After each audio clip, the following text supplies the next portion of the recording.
Hello and welcome back to the Castles, Cantrips and Conniptions podcast. My name is Edward. And my name is still Evan. Huzzah, as it will ever be. And I'd like to welcome you back to our little show we have on YouTube where we talk about fantasy related items, writing, world building, D&D, movies, all that jazz. So if you're interested in any of those things, stay and listen for some more episodes. We also do some reacts to certain like fantasy stuff, and we're planning on doing some other stuff here as well.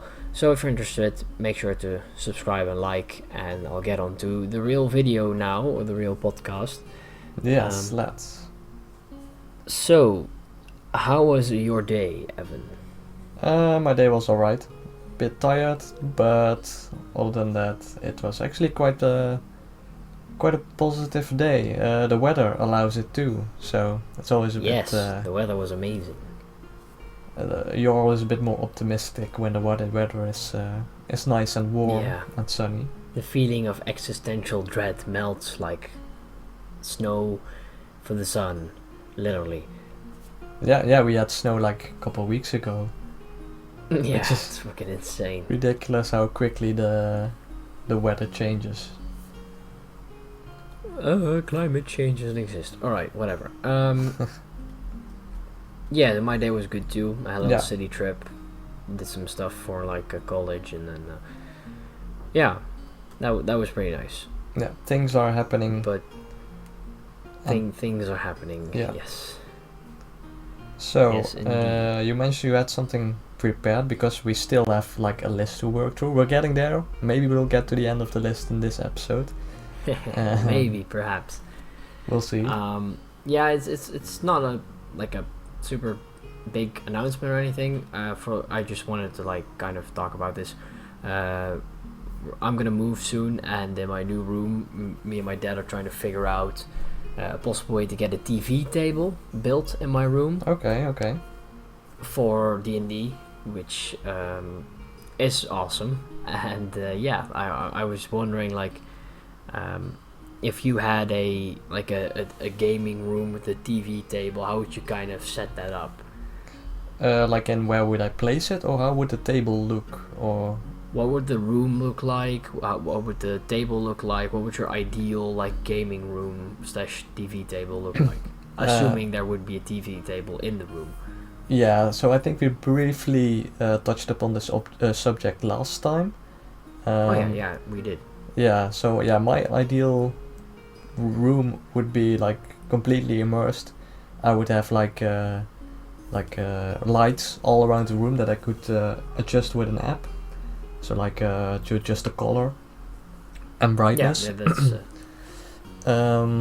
I would place bookcases, or just the one, or maybe two, just around the room. Put some objects on some pedestals or something, just to really get immersed. But this is just your personal room as well, right? Yeah, it's just my sleeping room. Yeah. So you need a bed there. So that's already huge. What we figured out, we're gonna get a bed, one of those foldable ones that you can put away in a closet. That saves me a lot of space. Yeah. And we're gonna build it in the way that the TV table will be part of my desk when I don't use it. Right. So it won't occupy any space. You can just roll it out from underneath my desk, and then I have my bed, obviously, have that up against the wall. Yeah. And then we should have enough space. Couple chairs too. Yeah, some basic foldable chairs. Yeah. But yeah, that's quite useful. Yeah. I guess as for a table, it has to be. Well, I'm not sure how big you want it to be. What do you imagine the TV size to be? Well, it's gonna. We measured it with the average battle map I use. We have a TV roughly the same size. It's not huge, but it's enough basically. Yeah. And yeah, it should fit. Okay, so a bit like a standard battle map, yeah. Yeah, sort of around that so the size. way I would I literally base it off the adventure grid that I own, the sort of, I think it's garden ones. Yeah, so is that the same one that I have? same size that I sometimes use. The roll mat that you Yeah, the have? roll one. No, it's more like a solid battle map. But what It about the does size? fold. Is it bigger or smaller? It's I think it's as tall but less in length. I think. Okay. Yes. I think it's about like 2/3, maybe 3/4 of it. So yeah. that should be enough space. Yeah. So the way. And the thing is, oh yeah, sorry, go ahead. Yes. As for the table, the way I would do it is like. Well, you could take a normal table and just cut out the middle, add some pieces of supporting wood, and place the TV on top of it, or just make your own table, which of course is quite difficult. You need measurements, you need wood, you need you need a saw to cut them. But what I do recommend is so you have the TV and there's a little bit of space above it, like maybe like 1 centimeter of space above it, and you place like a big plastic sheet on top of it. Oh yeah, like a yeah, hard we've plastic. already thought about that. So you don't like dent the TV if you place miniatures on it, for instance. Yeah, that's what we thought. We were thinking about this. Basically, it'll be part of the desk. It'll be like a really quite thick sort of slab of wood. We'll place that underneath my desk. It has like a sort of it has a hole with planks in the middle. We put the TV in there. The planks are spaced out so the hot air can escape from the TV. There will be cup holders in the table as well, I think. Yeah, we're still like trying to figure it out, but we're pretty sure we can work in some sort of cup holders for everybody, and we'll add storage space. Like so, it's a pretty thick slab of wood, except there's like a cupboard for everybody cut out, and you can put all your stuff there, like your laptop you can place on top, or your like notebook you can place on top of the table. Then any like stuff you have that you need at the table, you can just put it down there. And then we're going to connect it to my PC, which is right behind me where I sit, and I can control the battle map from my PC and have my laptop on the table with me for notes. So that's kind of what we're going for right now. I have those like RGB lights you talked about, so I can change like the moods of the lighting. Yeah. And yeah, we're gonna make it so that you can just put a plank or put several planks on top of the hole where the TV would be in. So you just have a regular table, but we're trying to figure out the exact details. We do have all the equipment and stuff we need, so that should be fine. But that's kind of what the idea is right now. Okay, sounds good. As for the cup holders, you don't need to necessarily drill them into the table. I have two ideas. One of them is to make certain incisions into the wood that you can then have a wooden cup holder like to slot into it, that you can like move from left to right across this incision into the table. Not sure what to compare it to, but it's just a bit like a rail. So you have the second option is like a big like a tongue that you can squeeze and then place on the table. So a bit like like with a clothesline, like those wooden things. Yeah. Can't get the English word. But they do exist. I think you can buy them online, and they have a cup holder installed in them. So it's like a cup holder attached to one of these like squeeze thingies that you can just clip onto a table. Okay, that's actually a good idea. Yeah, we're trying to figure out exactly that's what we're gonna do, but that's a good that's a good idea. But yeah, that's kind of what I wanted to say. Like we're working on that and trying to figure that out for my new house, new apartment, really. So that's gonna be really cool. Hopefully, I'm pretty sure it'll be done in time for convergence. I think, not like session 1 or 2 or 3. It's gonna take a while. Yeah, of course. But it's definitely gonna be part of the campaign at some point. So yeah, very very happy with that. Because I've always kind of wanted one, and now we've been thinking like full on tiny house mode. Okay, how do we make like a semi non-permanent table inside of a room that's really really too small for that? Yeah, it's a bit of improvisation and like using as much space as possible. Yeah. So any dead space you have, like install something that will fold out, like you mentioned, with the bed and then the TV table and desk. Yep. Which is also an advantage because we don't have to play at my dinner table anymore. That helps. We can just be left alone and roleplay as cringy as we want. Yeah, it's a bit of privacy, a bit of your own space. Like, yeah, I can see that would be ideal.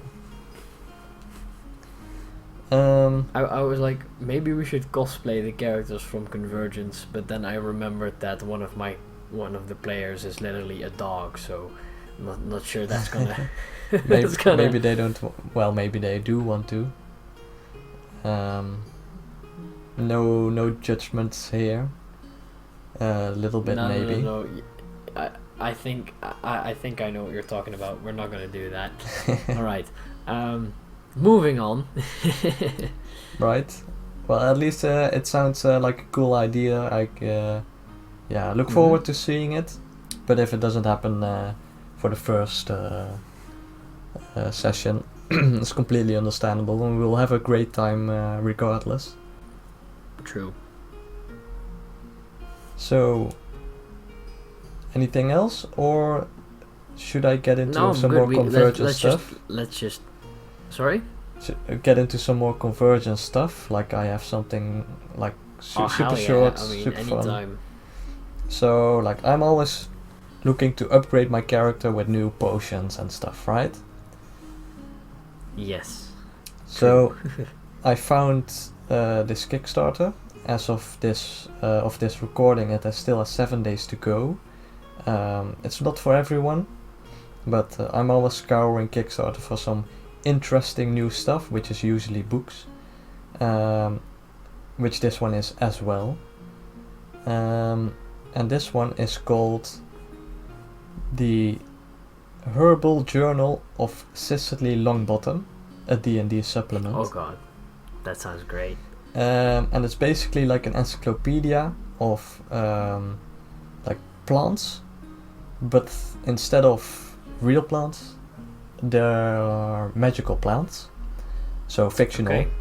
And they have like scientific names for all of them. It's like super in depth, like you would have a real plant. So it has lore, it has a common name, there's artwork, a botanical name, stuff like that. A lot of information, but also what I'm particularly interested in is what types of potions and poisons you can make with these new plants, and how they would be used in D&D. So yeah, like I backed it pretty much immediately as when I saw it. Take my money now.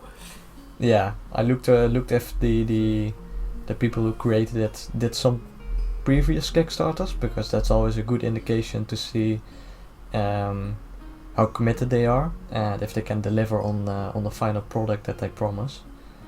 So, which is always something to keep in mind.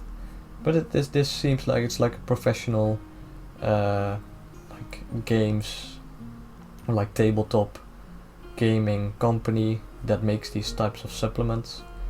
And yeah, So this one caught my eye particularly because it's useful for my character, and because I like plants, real plants and fictional I think ones. it would be too. What I'm wondering though, so it would all these like ingredients in here, right? They have magical properties. Yeah. And like potions, they can be used for. Right. The ingredients that we've previously discussed in that episode where we looked through your character sheet. Yeah. From the other book, do they work together or is it like separate from? Well, it is completely separate. One thing to mention, which is probably useful for you, is that these plants are like unique. So the only way we would find them is if you would include these particular plants in your world. Alright. So for me, the only way to make these potions that are in this book is to use the plants also from this book. So if those plants aren't included in your world, or you don't want them to, or then I wouldn't be able to make these potions, basically. So once I have it, which will be quite a while still, let's see what their delivery would be. Well, at the end of this year they promise, but it, oh god, yeah. Usually always gets pushed back, typically for a Kickstarter. But anyway, we'll see. But you can have a look through them. It's not like they are like these super unique plants and stuff. It's basically just some interesting plants you would find in certain places in certain areas, like snowy or underground, stuff like that. And they imagined some potions you can make with them, which isn't like something super overpowered. They're just simple stuff. Yeah, you can make with simple effects.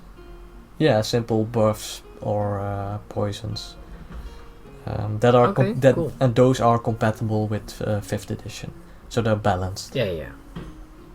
All right. So it's not like. Okay, yeah, I get it. Yeah, I had to think for a minute, but I think I get it. Okay, yeah, that's awesome. So this is just plants, right? This is just like botanical stuff. Yeah, I do think they have some plant-related monsters as well, like flesh-eating plants, that sort of stuff. But oh, nice. That's cool, not the emphasis. But I just saw it. I was like, okay, this is cool. I liked how the book looked. I liked the artwork, and it's really just to enhance my character if that would ever happen. Yeah. That's basically just my take on it, because it's essentially still your world. It's just something cool that I found that I wanted to but I think support. Yeah, no, I totally understand. It sounds really awesome. What I'm thinking is like, I was wondering if the plants would be like, if they're really unique and really difficult to find, then and they provide pretty powerful buffs, then I suppose I would like use them in a different way than I would use the other book, because I feel that the other book is more like general, just general ingredients, and this book I thought it was more like really powerful. But if they're both quite common, then we can mix them together. So let's say there's a potion that needs 2 plants and a single bit of animal hide. I'll take the animal hide from the first book and try to get more like the unique flowers from this book. So I'll mix and match there. Yeah, but we'll see. We'll see. Like, I don't want to overcomplicate things for you as well, and I won't like lie when I say, oh, it's just you can find it anywhere, when it's actually unique. So I'll also try and think of some own homebrew plants. I have some homebrew like magical materials, but not plants yet, I think. But I'll try to incorporate those as well. Yeah. And, or maybe I'll take like the effect from one in the book and make my own plant. I don't know. We'll see. It should be. Yeah, fine. we'll see. it's fine. I'm really excited to see it play out though. Yeah. I've never seen something like that in a D&D game. Someone actually, like, I've seen alchemists and I've seen artificers, but someone who's like using so much homebrew to really get a lot of potions instead of magic. Yeah, was basically what I really wanted to do, like the magic flavoring, like that's super cool, I'm all for it. But I also want to like have these consumable items to as like a bit of a challenge as well, to see what I can do with it. And It if that would provides a work. lot of a few more like roleplay and adventure challenges while you're traveling on the road. Do I spend time scouting maybe, or do I spend time looking for ingredients? Yeah, So it's also like it provides like some decision making, which I think is awesome, and it's also really nice. Going to be really nice for me as a DM to see how you and your potions interact with the party, and what your Yeah. party thinks about the ingredients and how it all works and stuff like that. So that's interesting for me. yeah, absolutely. And maybe like this helps with your world building as well, to not just look at the politics maybe, or different cultures, but also what stuff grows in this place, what kind of animals are there, or creatures that Yeah. are there naturally, and if they're not natural, where did they come from? Did a magician create them, plant them? Just to throw out some ideas. Yeah, it's a whole side of world building I'm really unfamiliar with, because if you've looked at a lot of my world building. For me, it's war, politics, Yeah. culture, and like religion. Yeah, And I do like get into some small details. I've created like magical materials and some smaller stuff, and so it's not like I just skip the details. I do work on the details, but I never really get into like plans and like no, fauna. I do, I think, yeah, because I have made quite a lot of like species in my world that are unique. But the flora I never really get into. No. Usually I'm just like, this is England, this is Germany, this is France, you know, yeah. like how the nature is there. But I yeah, don't really, yeah, you don't have to stray too far from what you want from the world. Like it's still your world, and like something for me, like the politics, like I sort of understand them, but you have a better grip on it, I would say. So that would still need to be your focus point of this campaign, like what you want to create. You don't have to go into world building that is so in depth that it's like beyond Tolkien levels of world building. Like it's which side of the river do I put the red gravel on, and what is the red gravel mixed with, yeah, and where exactly. did it come from? Yeah, Like, and nor do I expect any of that stuff that you would do any of that type of world building. It's just that like if you would allow me to help with that while we're playing, like if I'm exploring I'm all certain for it. stuff, I might say like, oh, these plants are common or uncommon, and you would say they would be here or they wouldn't be here, like this type of flower. Yeah, like for example, if one of the party members like, oh Roland, we need a potion for this. What type of ingredients do we need? And then you're like, oh, we need these plants, and then you look at me, and I'm just like, they're common and they can mostly be found around this and this area, and they're well known for the blah blah blah, and then you can just RP that in character. Yeah. So that's interesting. And the other way around, like, I don't know shit about plants. I'll be honest, I don't know anything. So I'm gonna learn a lot in that regard from you.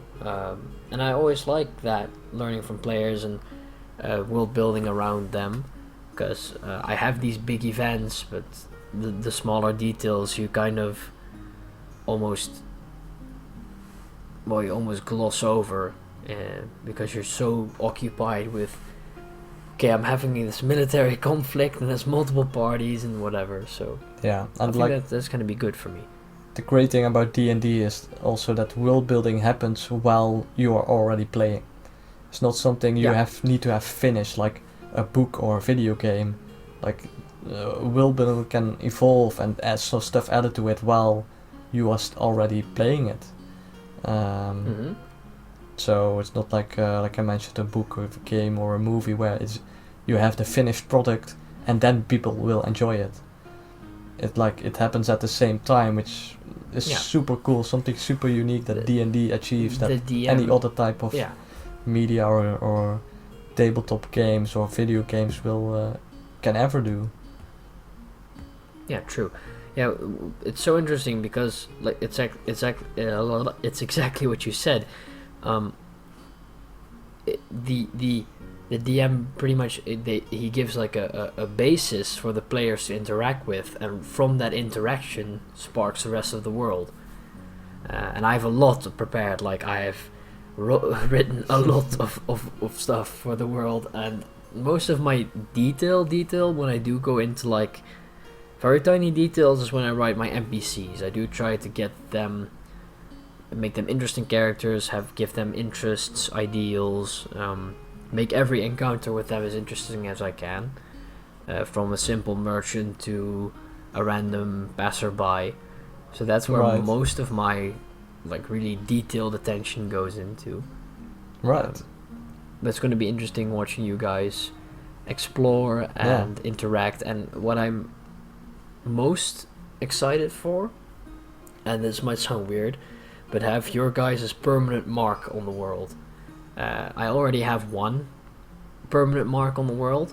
One of the players who died during the session I played with them, they're buried at the town of Redwater, in the graveyard there. So that's like a permanent thing now in my world, which I find so amazing. It's like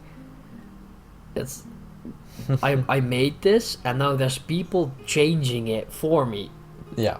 Which is super interesting to see. Yeah, that's super cool, and you don't really know where it will end up.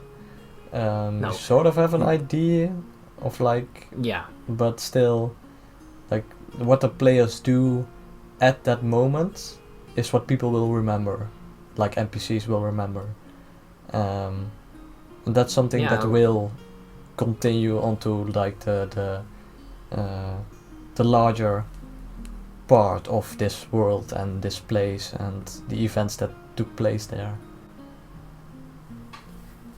So yeah, no, I totally agree. What I think is interesting, I watch a lot of D&D online, and there's this one group I watch in particular, and one of the players, when they write a character, they write all the family surrounding the character. And what's really awesome is that they've played like 3 or 4 homebrew campaigns in that world.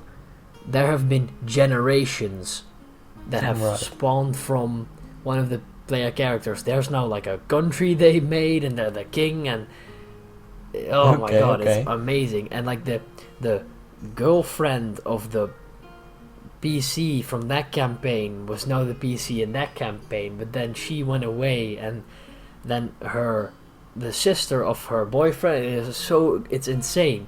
But that's kind of what I'm hoping to achieve, in the sense that you guys will be like, let's say Roland opens a shop or something, or he goes back to Haven and becomes a teacher, and he has a kid there. Who knows, maybe even if you don't decide to play his son or to play someone related to him, in a future campaign one of the players will stumble across his shop or will visit his office in Haven. Yeah. So that's so awesome to have that sort of permanent mark left by people who enjoyed your world. Yeah, that's super cool. It will take a long time until that would happen, I can imagine. Yeah. But what can happen, for instance, is like you had to play. You plan to have this campaign be like how long? Like a year? Long, really long. It depends how long we can keep the story going.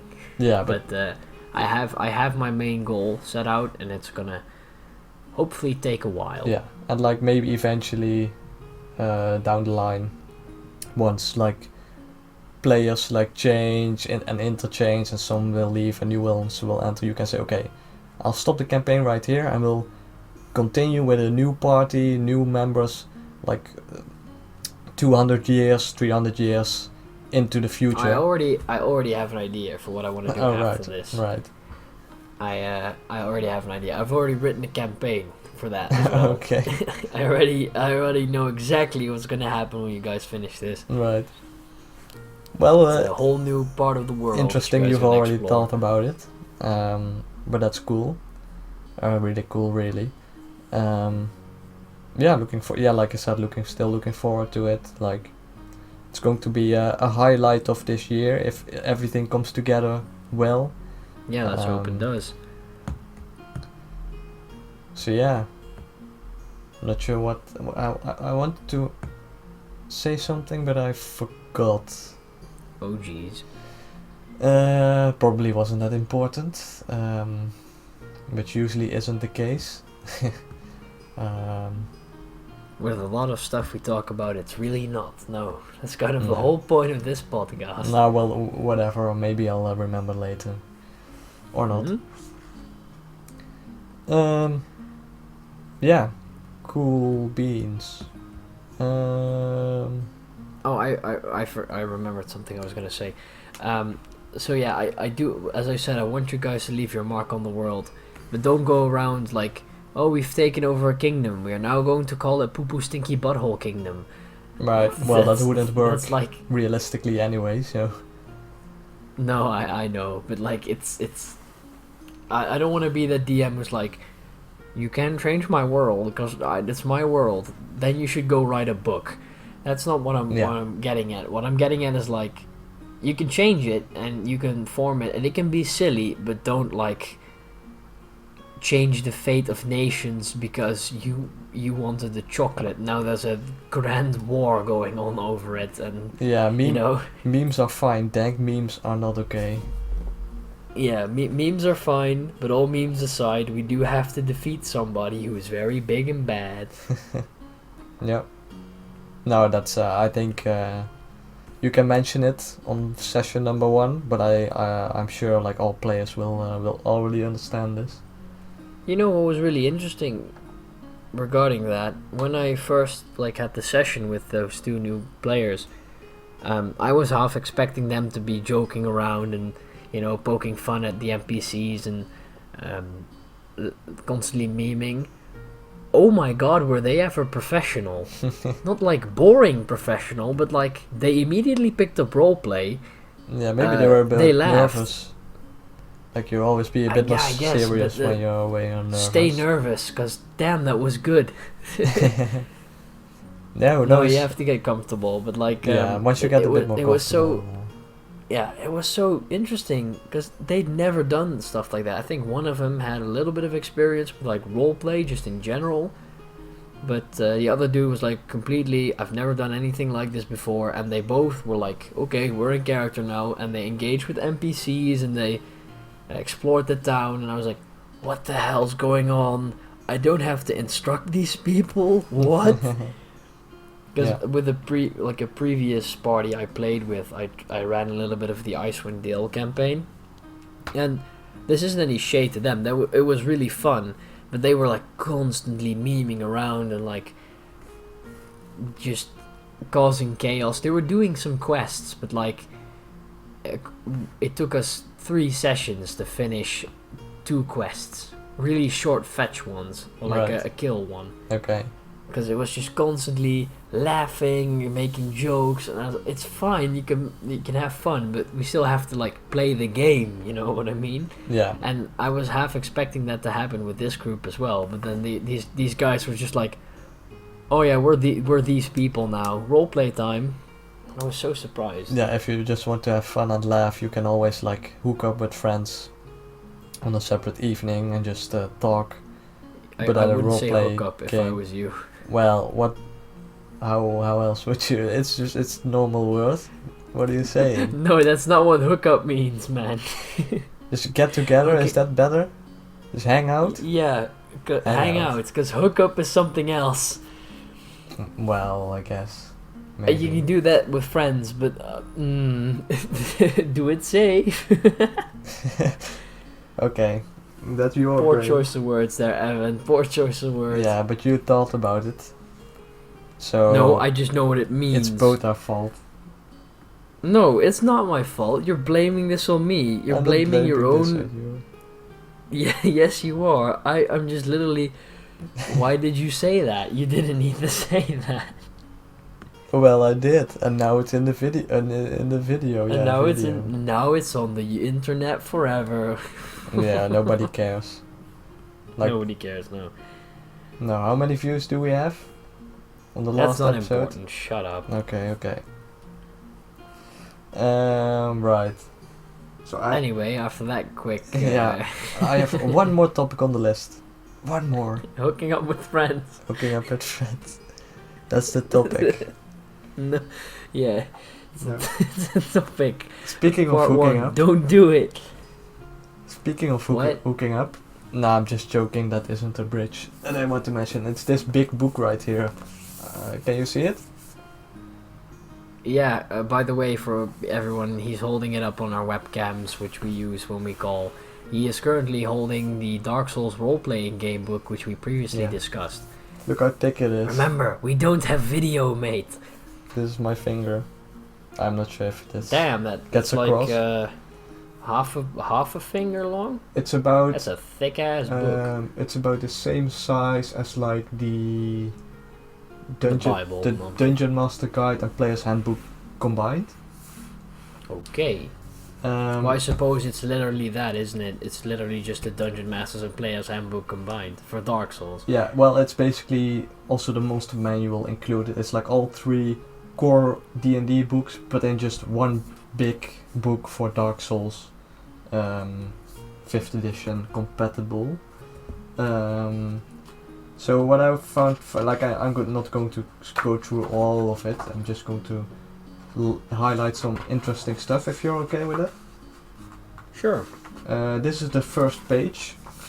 Just mention what it says. Ah, yes. Okay, so the first page is completely black with the dark red letters saying "You died." Yeah.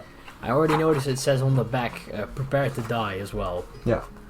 So first off the bat, I checked which Dark Souls this was inspired by, because I thought it was Dark Souls 1, but you said Dark Souls 3, what you could gather from the website. It is indeed Dark Souls 3. Haha, I was right. And you were wrong, and I'm gonna be petty about I that all week. apologize. There is Dark Souls 1 stuff in there. Like there's some monster stat blocks. I think there's like 4 or 5 bosses that are from Dark Souls 1. The rest is from Dark Souls 3. Also there are some like just normal enemy types from all 3 games. So Dark Souls 1, 2 and 3. So that's pretty cool that they included at least some of every game. As for a short section on in the world, like everything is in chapters.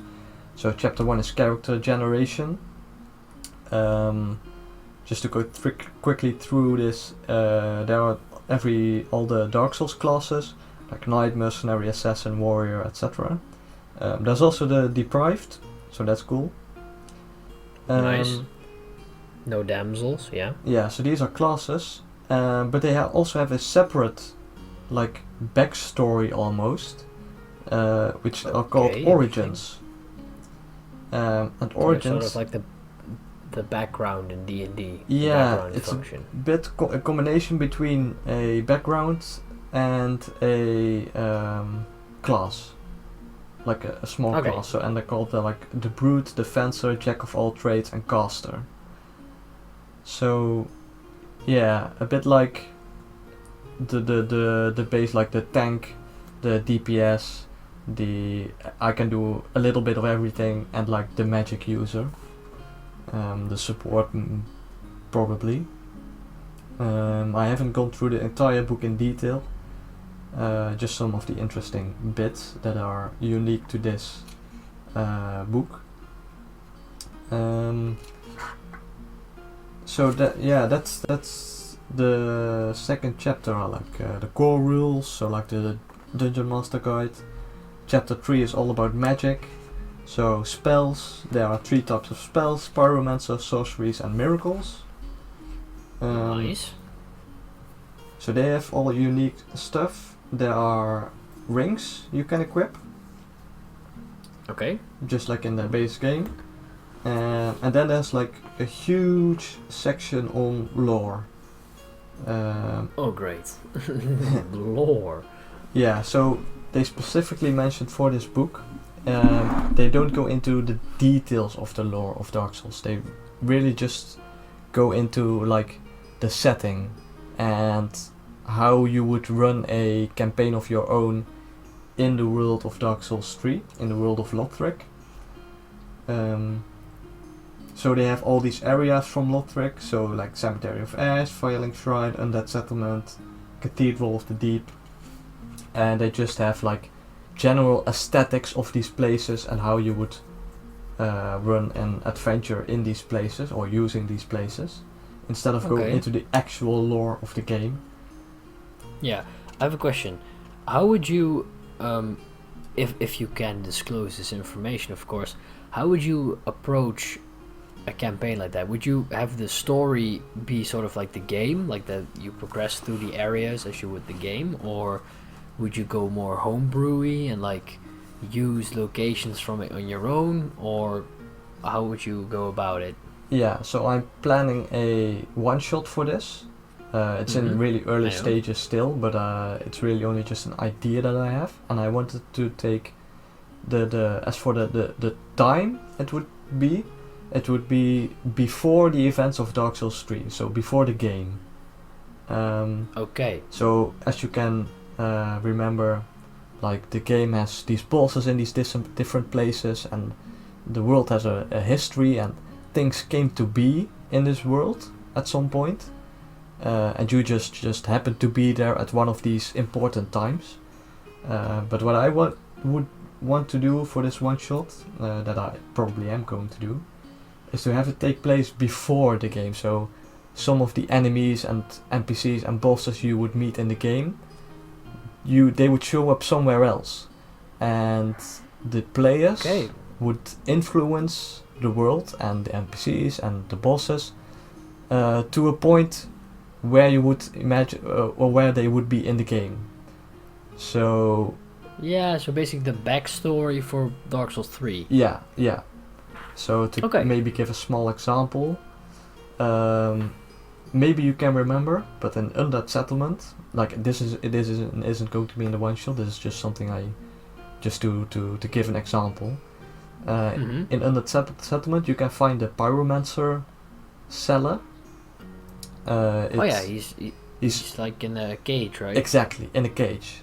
And then I would, in this one shot, I would then have something happen that would make him end up in this cage because of the players, or because something the players did that would influence this decision, that he would end up in this cage.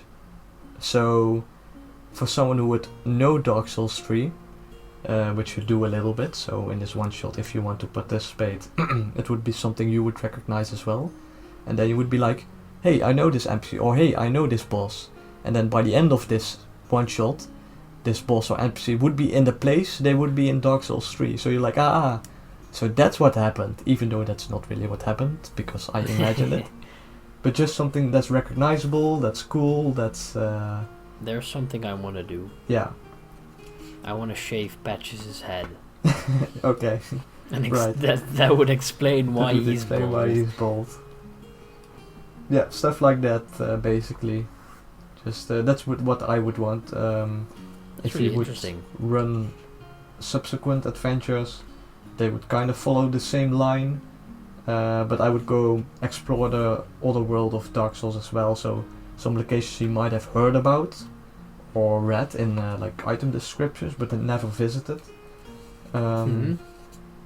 Or as well as exploring, because this book only has stuff on Dark Souls 3 locations, but I am quite knowledgeable about the other games as well.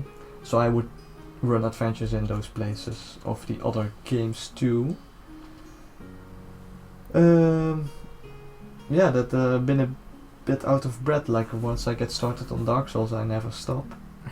No, that's fine. But that's basically what this book is all about. It's like the combination of the DMG, Player's Handbook, and the Monster Manual. It has like big sections on monster stat blocks and lore and bosses, and it has super cool artwork. Like seriously, it has so much artwork, like full page artwork, and stuff like this, like immersive in the book already. Like he's showing me a, what is that? Oh, that's nice art. Yeah. What is it from? Because it's difficult to see. Kindling the Flame. This is it looks like the Grand Archives. You haven't visited that, I'm sure. Quite certain. It's I have or haven't? Haven't. It's a bit late game. Okay. But all like the font is Dark Souls, like the page layout is like dark and with these golden edges to them. It has like artwork for every type of item and armor and shield and weapon. Nice. Oh, that's awesome. So it's like super. The book itself is already immersive. I mean that really helps with the creative process. Yeah, they did a really good job on this book. And the text is almost like you would read like a lore book you would find in an old library, like the type of pages, a bit yellowy. Yeah, so super happy with this book. I didn't expect it to be this early. I thought it was May 17th, but that's just the North American release. Like the European release was a few weeks ago. So this suddenly showed up on my doorstep. That, Yanks. Yeah, and I was like, that's cool. Don't mind at all. So yeah, I'm just flicking through them.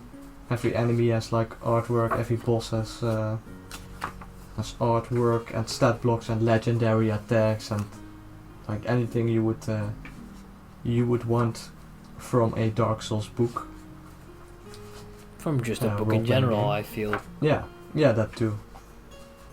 Like you can. No, it sounds great. It looks great. Yeah, he showed me a lot of cool art. So, sorry about that, audio people. Well, there's only audio people here, but that's fine. Yeah, it's a really cool book. Yeah, I'd love to play in the one shot. I am gonna play as like a fucking Knight of the Sun, right? You know I have to. Yeah. Set forth the tradition of praising the sun. Yeah, you can maybe even make the best part about the lore of like being a Knight of Astora, like from that land. And I was Solaire's brother. Bolaire. That's just really cold. He's just really cold. It's the opposite of Solaire. So like super depressed and pessimistic. And then in the end he doesn't go insane and try to kill you. In fact, he becomes happy. Yeah, he does find the sun. Yeah, oh yeah, his own that's son. True. How would he even think that's gonna work? Find my own son. Bro, just make a campfire. Does the same thing. Burns you, keeps you warm, gives light. Yeah. It's I'm not really sure about the actual lore there too. Just know that everyone ends up either dead or insane. That's God, I love such beautifully positive games, the Dark Souls series. Yeah. Also my mandatory Elden Ring mention. Yes, here we go. We got D&D out the way. Yeah. Elden Ring time. Just really short. I crossed the 100-hour mark. And I just unlocked an entire new area. Oh no, poor soul. Yeah, it's not too big, but it's definitely a separate area that I'm like, okay, guess I spend the next 10 hours here as well. And guess I'll spend the next 10 years as well. Yeah. There's progress. Poor existence on this earth. yeah, there's a lot more to uncover. Also, I completed a very important storyline thing for the story. Like, I had to jump through several hoops, beat several bosses to get to this point, and by the end of this questline, I was like, "What just happened? I have still no idea what this is, and it's so important. You still do not understand. It's so important, apparently, but I don't know why." Oh my god, you're the literal definition of I do not know who I am. All I know is that I must kill. Yeah, I have snippets of what it's about, but no, I just hope to be. You told me last episode, but I thought by now you would have figured out what you're doing there. Yeah, I hope at some point there will be this NPC that I meet that will explain everything. Likely not, fucking but Morgan Freeman. Yeah, I'll just listen to Vati Vidya.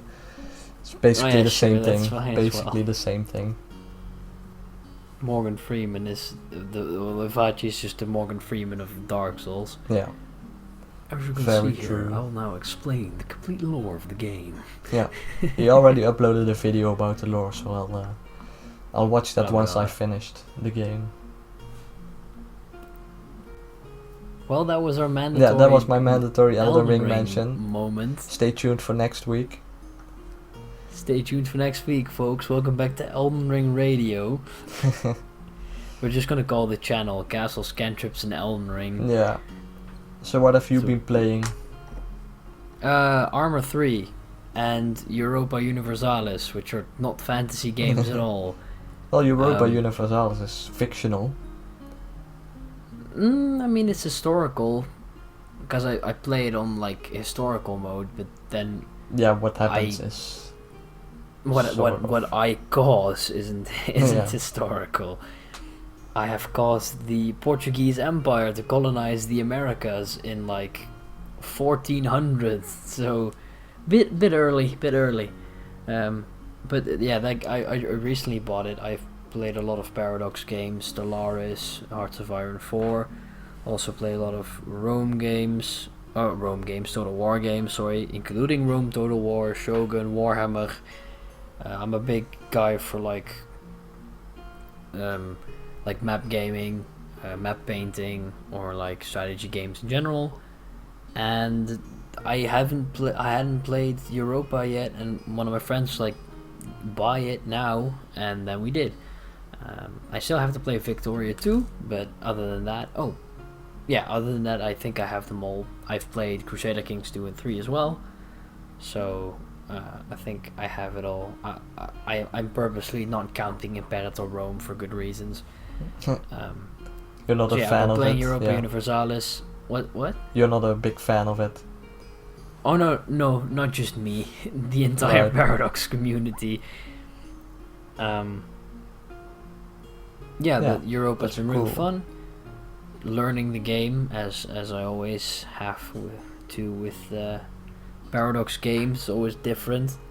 The premise is still the same. It's haha map go different color. Hee hee hee hoo. Yeah. But it's different mechanics and different time periods as well. Yeah. And Armor 3, I've picked that up again. I played it in the past. I did a lot of role playing in like roleplay servers. Now I'm mostly just playing for fun, because a lot of the roleplay servers aren't really focused on the whole military side of the game anymore. So that's a little bit poop, but maybe there are certain servers. Sorry? Certain servers might have a bit more what you want. Yeah, but like they have to have DLC that I don't have, or they're like hosted in Siberia and the ping is too bad, or they have a password, so that's kind of crap. Yeah. But I found a server today, just some casual, like you spawn in a base, a guy in a helicopter takes you to a random mission, and you go do it, and then you go back. So that's a lot of fun. Me and my friend, we went into a sniper team. We got separated, he got shot. I had to carry him for half a mile, only for him to end up bleeding out, so that was entirely for nothing. Yeah. I went back to the base, found some random dude, got along with him. He was Swedish, he's awesome. We chatted, and then he was signed over to my sniper team as my spotter. We were dropped somewhere near a village which had active combat going on, and we just lay outside the village shooting at paratroopers, which is a war crime, but it's Arma, so it's fine. And we were like engaging enemy patrols through the town, sniping them in the buildings. That was fun. I ran out of ammo, we had to refuel and restock at the main base, and then we got dropped out again near another village. Near another village, and we engaged enemy patrols in ambushes. It was hilarious because they had no idea where we were, and they were all ducking for cover, but I had elevation, so that cover did absolutely nothing for them, so it was just shooting ducks. Yeah, you were just watching this unfold. It was just I was just laughing menacingly from behind my scope while my spotter was like 300 meters on 30 degrees west. Yep, thank you, okay. And then I was just like, oh, there's one, pew, there's one, pew, there's one, pew. I was just tallying kills, so I had a great time. Yeah, that's something I would think is fun as well, like as a sniper, just you shoot and like suddenly like they all react, and you just know on the other side like they are radioing each other, and it's like, oh shit, sniper, get down. Yeah, they were panicking. They were dragging like they're wounded, and they were just absolutely. They were looking around like in my direction, but I was wearing a ghillie suit, laying on a grassy hill. No one could see me. Yeah. It was hilarious. Just me and my spotter were laughing our asses off. Look at them struggling while I was just sending rounds their way. Yeah.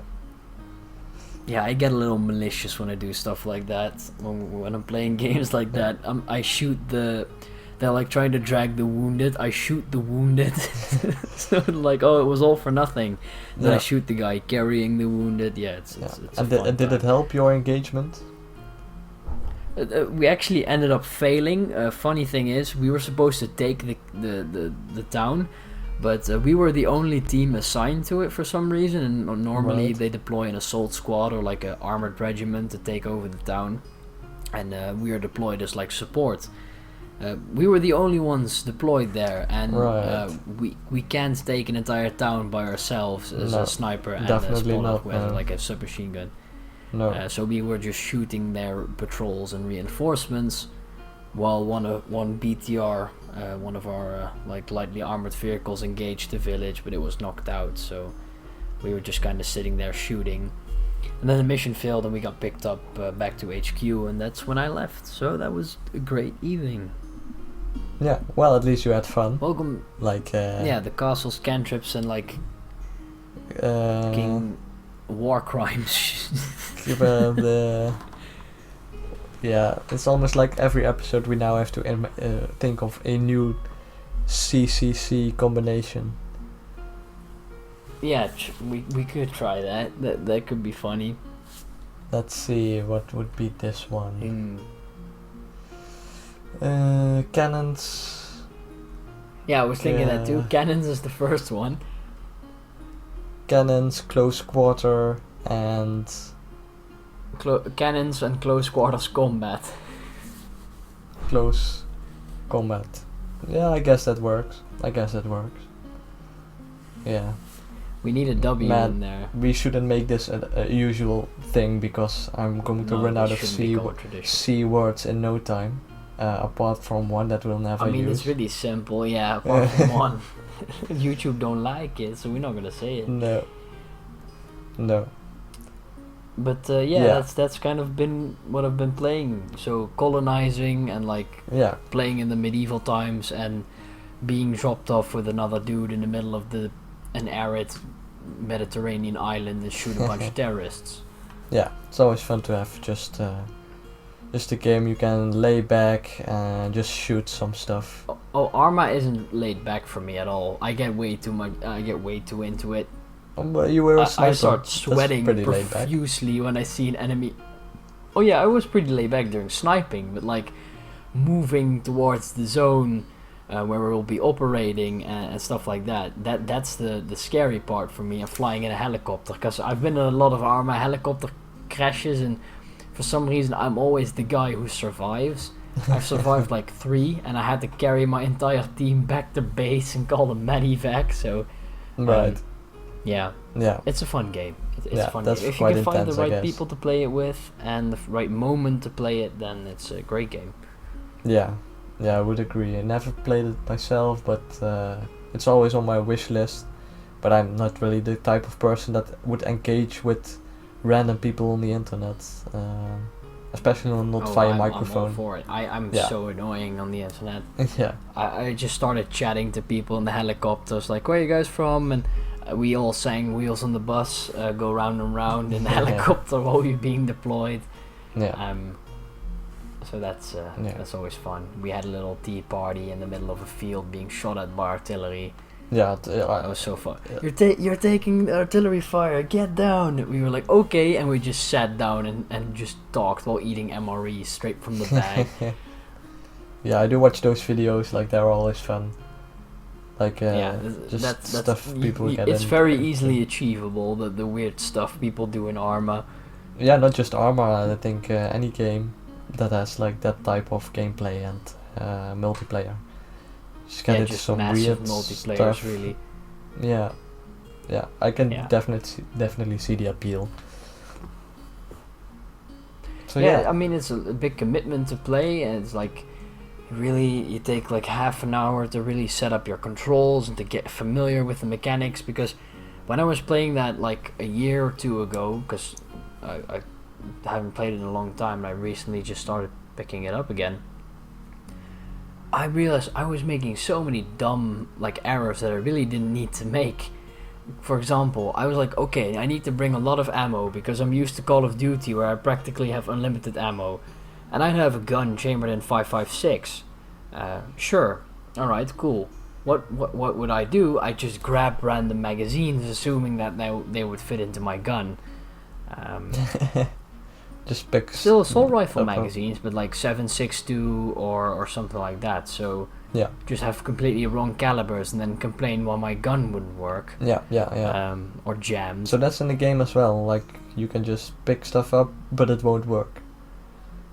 Oh yeah, every gun is chambered in a like a type of ammunition, and a very specific type of ammunition. Yeah. Oh yeah. And makes that's all stuff you can do. Okay, cool. I mean, the base game is complicated, let alone the mods that people add, Right. where you need to like eat and track your calories and Oh no, they have drink got a and stuff like survival that. mod. It's they add an entire survival element to it as well. But I usually just play around and mess around and Yeah, that's fine. get stressed over AI hunting me down in BTRs and helicopters. Yeah. Alright, No, that's well, cool. I'm Yeah. Are you Yeah. going to continue playing? Oh yeah, I'm gonna just casually enjoy it some more. I'm looking to join a role-playing server again, trying to find one, but we'll see. Yeah. There's not a lot of those in Europe. Well, there are, but not what I'm looking for. Yeah. So, Maybe at some point yeah. something will come around. Yeah, I used to have this server I play on, which was great, but I don't remember the name. Don't even think it's live anymore. It's been 2 or 3, I think maybe even 4 years now. I Right. think 3 years. Hmm. But we'll see. Yeah. It's fine. I think I'm gonna end it here. Yeah, let's end it here. Yeah. So, thank you everybody for listening. This has been the Castles, Cantrips and Conniptions podcast. I have been Edward, I am still Edward, and I will continue to be Edward in the future. Yeah, and I will remain Evan. Yeah. For now, Thank at you least, for mortal. listening. Stuff is going to be happening in the future, but by the time this episode will be uploaded, will be quite a few weeks since recording. So we'll see if anything is up already. If not, sorry, if there is, then Yeah. finally we have gotten some extra time on our hands to record that stuff. Yeah. So if extra videos are up, we have extra time. If they're not, we're busy. Yeah. But it's happening. Well, thank you very much. It's stuff. There is movements behind the lines. Yeah. All right. Well, thank you very much, and we'll see you in the next episode. See you later.